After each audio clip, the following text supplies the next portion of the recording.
দাম যখন আমাদের 5 টাকা, তখন আমাদের যোগান কত? 0 একক। তাহলে বন্ধুরা আমাদের যোগান কি একও আছে? কিছু নেই আমাদের যোগান। আর তখন আমাদের দাম কত?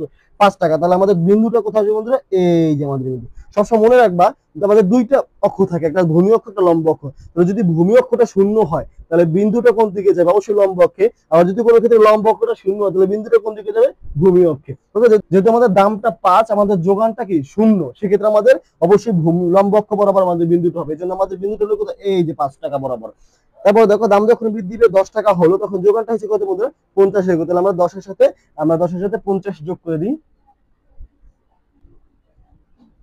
তাহলে আমাদের এই একটা বিন্দু। এখন দেখো বন্ধুরা, দাম যখন আরো বৃদ্ধি পেয়ে 15 একক হয়েছে, তখন আমাদের যোগান কত? 100। তাহলে আমরা 15-এর সাথে 100 যোগ করে দেবো। তাহলে আমাদের এই একটা বিন্দু। ওকে বন্ধুরা, এখন একটা বিন্দু, দুইটা বিন্দু, তিনটা বিন্দু আমরা যোগ করে দেবো জাস্ট। দেখো এখন এই যে বিন্দুটা আমরা অঙ্কন করলাম না, এটার নাম দেবো কি? এস বা সাপ্লাই রেখা। এখানে বিন্দু তুমি নাম দিতে পারো এ বিন্দু, বি বিন্দু, সি বিন্দু। ওকে বন্ধুরা, এখন দেখো আমরা জানি কি যে যোগান রেখাটা সাধারণত কি বাম থেকে ডান দিকে ঊর্ধ্বগামী হয়। তাহলে আমাদের যোগান রেখা অঙ্কন হয়েছে। এখন দেখো বন্ধুরা, আমরা এর আগের ক্লাসে কি করছিলাম?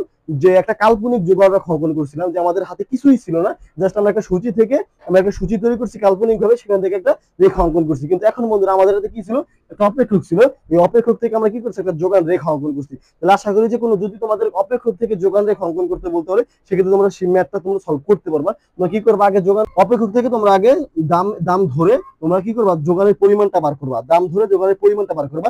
সেই এই দামের এবং যোগানের পরিমাণের আলোকে তোমরা একটা সূচি তৈরি করবা। দেন সূচি থেকে একটা রেখা অঙ্কন করবা। কেননা বন্ধুরা আমরা জানি কি যে রেখা নির্ভর করে কিসের উপরে? সূচির উপরে। সেক্ষেত্রে আমাদের রেখা অঙ্কন করতে হলে আগে আমাদের সূচি তৈরি করতে হবে। আর সূচি আমাদের যদি অপেক্ষক থেকে সূচি করতে বলে, সেক্ষেত্রে আমাদের এই ওয়েতে আমাদের সূচি এবং রেখা অঙ্কন করতে হবে। তাহলে বন্ধুরা আমার বিশ্বাস যে আজকে ক্লাসের পর তোমাদের অপেক্ষক থেকে যোগান রেখা অঙ্কনের আর কোনো সমস্যা থাকবে না। তাহলে বন্ধুরা দেখা হবে নেক্সট ক্লাসে নতুন কোনো টপিক নিয়ে।